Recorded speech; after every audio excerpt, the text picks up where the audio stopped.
Conforme ha salido, le estaba diciendo a mi pareja, mira, casi lo damos porque tengo un número muy parecido a ese. Y me han llamado de la radio, que has dado el gordo. Y han empezado a llamarme, y realmente es que no he podido comprobar. Me han dicho que es un décimo, pero es que no he podido comprobar si es un décimo, dos, tres, porque no lo sé.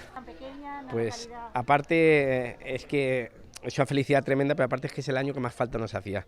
Porque esto es una administración de un pueblo muy pequeño, no tenemos casi venta de paso. Y la mayor venta son asociaciones de fallas, clubes de fútbol y todo eso, y este año casi nadie ha querido hacer participaciones ni nada por esto del virus. Entonces ha sido un año muy duro y es el año que más falta nos hacía, o sea, una felicidad tremenda.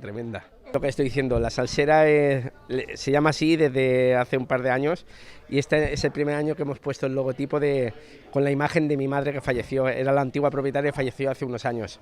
Y ha sido el primer año de tenerla ella como logotipo y darnos suerte. Ya me decía la gente pasaba el décimo por ahí por su foto y me decía, tu madre nos va a dar suerte. Y así ha sido. Mover del caballo. Hazlo del ese. Del caballo. Que lo vamos a echar, corre. No tenemos número.